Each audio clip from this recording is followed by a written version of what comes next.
Hello friends, good evening. आज का जो हमारा नेक्स्ट टॉपिक है सेमी सॉलिड डोजेज फॉर्म, इसके बारे में हम देखेंगे। अभी हमने जो पिछले वीडियो में डोजेज फॉर्म के टॉपिक हमने कवर कर लिया है, जिसमें हमारे 3 डोजेज फॉर्म हैं, solid dosage form, liquid doses form. आज हम देखेंगे सेमी सॉलिड डोजेज फॉर्म के बारे में। ठीक है, सेमी सॉलिड डोजेज फॉर्म क्या होता है इसके बारे में जानेंगे। तो अगर आपने मेरे चैनल को सब्सक्राइब नहीं किया है तो सब्सक्राइब कर दें, ताकि ये वीडियो हर एक स्टूडेंट्स या हर एक पर्सन के पास पहुँचे, उनको पता चले कि सेमी सॉलिड डोजेज फॉर्म होता क्या है। ठीक है, अब हम देखेंगे सेमी सॉलिड डोजेज फॉर्म के बारे में कि ये होता क्या है। Semi solid dosage form preparation include ointment, paste, cream, gel and foam. Semi solid dosage form में क्या क्या आएगा? ऑइंटमेंट होगा, पेस्ट होगा, क्रीम होगा, जेल्स हो गया और फोम्स होंगे। ये क्या है? Semi solid dosage form means इसमें सॉलिड और लिक्विड का मिक्सचर बनाया गया है, इसी को हम बोल देंगे सेमी सॉलिड डोजेज फॉर्म। ठीक है, अब देखेंगे नेक्स्ट टॉपिक इसका क्या है। Next point, semi solids are topical dosage form use for the therapeutic, protective and cosmetic. Semi solid dosage form को किस में यूज कर सकते हैं हम? थेराप्यूटिक यूजेज के लिए, प्रोटेक्टिव के लिए और कॉस्मेटिक के लिए। जैसे बहुत ऐसे सारे क्रीम्स आते हैं जो हम क्या करते हैं, कॉस्मेटिक में यूज करते हैं। बहुत सारे ऐसे क्रीम आते हैं जो एंटी फंगल, एंटी बैक्टीरियल, ये इसको यूज हम करते हैं प्रोटेक्टिव के लिए। और बहुत सारे ऐसे क्रीम आते हैं, पेस्ट आते हैं, जिसको हम यूज करते हैं थेराप्यूटिक यूजेज के लिए। ठीक है, अभी देखो, जान लीजिए। जैसे हम बता दें तो अपने मार्केट में सेमी सॉलिड डोजेज फॉर्म में जैसे कोलगेट आता है, इसका क्या है? पेस्ट आते हैं। उसके बाद से क्रीम में देखा जाए तो क्लोबेटाजियम आता है। उसके बाद से देखा जाए तो मेला ग्लो आता है, मेगा ग्लोसीबी आता है। ये सारे क्या है? सेमी सॉलिड डोजेज फॉर्म है। ठीक है, उसके बाद they may be apply to the skin or use nasally, vaginally और रेक्टली। ये क्या होते हैं? हमारे स्किन पे भी अप्लाइड होते हैं और कहाँ? विजाइना में भी इसको यूज कर सकते हैं, रेक्टली भी और नेजली भी, नेजल के थ्रू भी इसको यूज कर सकते हैं। अब सेमी सॉलिड डोजेज फॉर्म को कितने भागों में डिवाइड किया गया है? पहला है एक्सटर्नल और दूसरा है इंटरनल। एक्सटर्नल में क्या है कि हमारे बॉडी के आउटर सरफेस पे जो यूज हो रहा है उसको हम क्या बोल देंगे? Internal, external. और जो इनर सरफेस पे यूज हो रहा है उसको क्या बोल देंगे? इंटरनल। ठीक है, अब देखिए एक्सटर्नल के कितने भाग हैं। पहला है ऑइंटमेंट, दूसरा है पेस्ट, तीसरा है सपोजिटरीज। ठीक है, और इंटरनल में क्या है? जेल्स है और जेलीज है। ये हमारा रहा सेमी सॉलिड डोजेज फॉर्म का क्लासिफिकेशन। अब हम देखेंगे सेमी सॉलिड डोजेज फॉर्म का एडवांटेज और डिसएडवांटेज। इसका एडवांटेज क्या है और डिसएडवांटेज क्या है? एडवांटेज में देखेंगे तो पहला एडवांटेज इसका क्या है? It is use externally. इसको हम कहाँ यूज करते हैं? Externally, on the surface of skin. ठीक है, नेक्स्ट है more stable then liquid doses form. Liquid doses form से ज़्यादा क्या होता है? ये स्टेबल होता है। उसके बाद से suitable doses form for bitter drug. ये जो बिटर ड्रग है उससे क्या है? सुटेबल है। जैसे मान लीजिए हमने टेबलेट खा लिया, ऐसे टेबलेट खाते हैं जो बिटर होता है, बट इसको हमें स्किन पे इजीली लगा लेंगे, हमें कोई इसके स्वाद का पता ही नहीं चलेगा। नेक्स्ट है probability of side effect can be reduce. इसका साइड इफेक्ट ज़्यादा नहीं होता है, बहुत कम ही होता है। रेयर केस में साइड इफेक्ट इसके होते हैं। अब डिसएडवांटेज में देखें क्या क्या है इसका डिसएडवांटेज। पहला है मे बी कॉज्ड स्टेनिंग। देखिए, ज़्यादा अगर आप पेस्ट, क्रीम, ऑइंटमेंट का यूज कर लेंगे तो स्टेनिंग हो जाएगा, वहाँ पे दाग धब्बे पड़ने लगेंगे, मतलब अगर ब्लैकनेस आने लगेंगे। दूसरा है दे बल्क आर टू हैंडल। इसको हैंडल करना थोड़ा सा इजी नहीं है, ये थोड़ा बल्की होता है, भारी होता है। नेक्स्ट है application with finger cast contamination. जैसे मान लीजिए हम कुछ ऐसे पेस्ट ऑइंटमेंट हो या फिर क्रीम है हम लगा रहे हैं कटे पे या फिर फंगस पे, तो हमारे हैंड अगर वॉश नहीं हुए हैं तो उसके द्वारा भी क्या हो जाएगा, कंटामिनेशन कर जाएगा। उसके वास्ते may cause irritation allergy to some patient, कुछ पेशेंट में ऐसा होता है कि एलर्जी होने लगता है, इसलिए कई बार ऐसा होता है कि क्रीम को कभी भी या तो फेस पे लगाना हो या फिर बॉडी के किसी पार्ट में लगाना हो तो उसको थोड़ा सा लीजिए, थोड़ा सा लेने के बाद स्किन पे उसी एरिया में लगाइए जहाँ पे उसका सेंसिटिविटी ज़्यादा हो रही हो, वहाँ लगा के चेक कर लीजिए। अगर वहाँ पे कोई उसका एलर्जिक रिएक्शन आ रही है तब उसको आप मत लगाइए, अगर नहीं आ रही है तब मतलब आप उसको यूज कर सकते हैं, ठीक है। इसके बाद से physico chemical less stable then solid dosage form, इसका जो फिजिको केमिकल स्टेबिलिटी होती है ये सॉलिड डोजेज फॉर्म से कम स्टेबल होता है, ठीक है।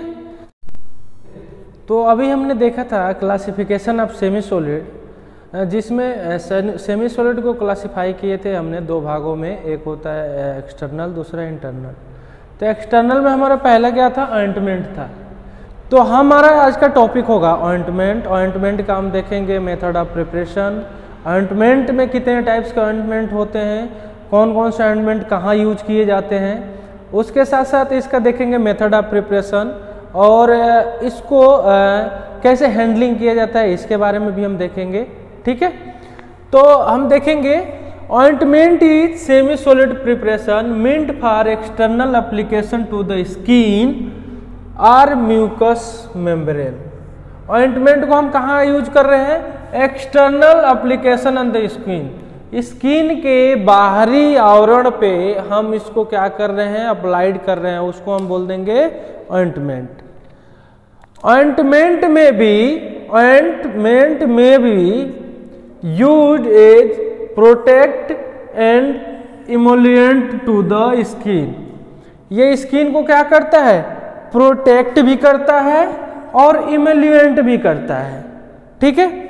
अब ऑइंटमेंट के हमने क्लासिफिकेशन यहाँ बताया है, ऑइंटमेंट को कितने भागों में क्लासिफाई किया गया है, इसको दो भागों में क्लासिफाई किया गया है। इसका और भी एक क्लासिफिकेशन है जो बेस के बेसिस पे क्लासिफाई किया गया है, बट यहाँ पे क्या है, अकॉर्डिंग टू थेराप्यूटिक यूजेज पे इसको क्लासिफाई किया गया है, और दूसरा है पेनिट्रेशन पे, कितना कौन पेनिट्रेट करता है उसके बेसिस पे इसको क्लासिफाइड किया गया है, और दूसरा कितना इसका थेरेप्यूटिक यूजेज है इसके बारे में क्लासिफाइड किया गया है। तो पहला है according to their penetration their therapeutic basis on penetration. अब इसमें कितने भाग हैं इसके तीन भागों में क्लासिफाइड किया गया है। पहला एपिडर्मिस ऑइंटमेंट, दूसरा है इंडोडर्मिस ऑइंटमेंट, तीसरा है डायडर्मिक ऑइंटमेंट। एपिडर्मिस हमारे स्किन के 3 लेयर्स होते हैं, पहला होता है डर्मिस, दूसरा एपिडर्मिस और इंडोडर्मिस, ठीक है। तो हमारा देखेंगे एपिडर्मिस में जो ऑइंटमेंट जा रहा है उसको हम बोल देंगे एपिडर्मिस ऑइंटमेंट। इसमें कौन कौन से क्रीम आते हैं, एंटीसेप्टिक और लोकल एंटी इन्फेक्टिव, ऐसे ऑइंटमेंट हमारे जो एपिडर्मिस ऑइंटमेंट में आते हैं। दूसरा है इंडोडर्मिस ऑइंटमेंट। इंडोडर्मिस मतलब जो इंडोडर्मिस लेयर पे वर्क कर रहा है वैसे ऑइंटमेंट का यहाँ पे दिखाया गया है। इसमें कौन कौन से है, ये deep layer on the skin, skin के डीप लेयर में जाता है, इसीलिए इसको इंडोडर्मिक ऑइंटमेंट बोलते हैं। देन नेक्स्ट है डायाडर्मिक ऑइंटमेंट। डायाडर्मिक ऑइंटमेंट में क्या है, ये भी पेनिट्रेट करता है और डायाडर्मिक स्किन के अंदर जाके अपना वर्क करता है। अब देखेंगे ointment classify according to therapeutic basis. Therapeutic basis के बेस पे कितने भागों में इसको क्लासिफाइड किया गया है ऑइंटमेंट को। दूसरा है एंटीफंगल, तो हम एंटीबायोटिक में देखते हैं जो एंटीबायोटिक ऑइंटमेंट आते हैं उसमें ऑइंटमेंट जो आएंगे वो कौन कौन से ऑइंटमेंट आएंगे, नियोमाइसिन आएगा, क्लोटेट्रासाइक्लिन आता है, ये क्या है, एंटीबायोटिक क्रीम है, ठीक है। अब देखेंगे एंटीफंगल ऑइंटमेंट, इसमें क्या आता है, बेंजोइक एसिड आएगा और निस्टीन आता है, 2 ऑइंटमेंट इसमें आएंगे। देन एंटी इन्फ्लामेटरी ऑइंटमेंट क्या होता है, ये इन्फ्लामेशन के लिए यूज किया जाता है, कहीं पे इन्फ्लामेशन हो जाए। जैसे अभी एंटीबायोटिक के लिए किस लिए यूज कर रहे हैं कि वो एंटीबैक्टीरियल ग्रोथ को क्या कर रहा है, बैक्टीरियल ग्रोथ को क्या कर रहा है, कंट्रोल कर रहा है, इसलिए इसको एंटीबायोटिक ऑइंटमेंट कहा गया है।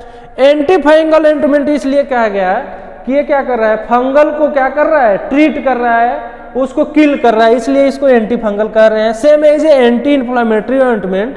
एंटी इन्फ्लामेटरी ऑइंटमेंट में क्या हो रहा है, इन्फ्लामेशन, अगर स्वेलिंग है, इन्फ्लामेशन है, तो उसको क्या करेगा, क्योर करेगा। ठीक है, जैसे यहाँ पे है बीटामिथासोन और हाइड्रोकोर्टिसोन, ये क्या है, स्टेरॉइड है, ये क्या करते हैं, इन्फ्लामेशन को क्योर करते हैं। ठीक है, देन नेक्स्ट है एंटीप्यूरेटिक ऑइंटमेंट। एंटीप्यूरेटिक ऑइंटमेंट में जो पायरोजन के अकॉर्डिंग काम करता है, उसमें क्या है, बेंजोकेन है और कोलतार है। नेक्स्ट है डैंड्रफ ट्रीटमेंट ऑइंटमेंट। जो डैंड्रफ के लिए, हमारे बालों में डैंड्रफ लग जाते हैं जिसकी वजह से बाल झड़ने भी लगते हैं और सर में खुजली भी होने लगता है, तो जो डैंड्रफ को किल करता है वैसे ऑइंटमेंट कौन कौन से हैं, सैलिसिलिक एसिड और सिट्रामाइड, ये हमारे 2 क्रीम है। Then cirrhosis treatment ointment. Cirrhosis, skin में सिरोसिस हो जाती है, स्किन के लेयर छोड़ने लगते हैं, उसके लिए ये ट्रीटमेंट कौन कौन से हैं, कौन कौन से ऑइंटमेंट है, कोलतार है, कॉर्टिकोस्टेरॉइड है और डाइथर्मोल है। ये हमारे ऑइंटमेंट के क्लासिफिकेशंस रहे। अब देखेंगे ऑइंटमेंट का जो क्लासिफिकेशन हुआ है वो बेस के बेसिस पे कितने भागों में इसको क्लासिफाई किया गया है, बेस के बेसिस। ओके, तो अभी हमने देखा था क्लासिफिकेशन ऑइंटमेंट के 2 टाइप्स में हमने किया था, एंड द थेरेप्यूटिक इफेक्टेड और पेनिट्रेशन के इफेक्ट पे हमने क्लासिफिकेशन देखा था। बट अभी हमें जो ऑइंटमेंट का क्लासिफिकेशन देखना है वो किसके, बेस के बेसिस पे देखना है। बेस के बेसिस पे देखना है कि इसके क्लासिफिकेशन कितने टाइप्स के हैं। तो मेनली इसके 4 टाइप्स हैं। कितने टाइप्स हैं, 4 टाइप्स हैं। पहला है ओलियोजीनियस बेस, दूसरा है एब्जॉर्प्शन बेस, और तीसरा है अपना इमल्सन बेस, और चौथा है वाटर सोल्युबल बेस।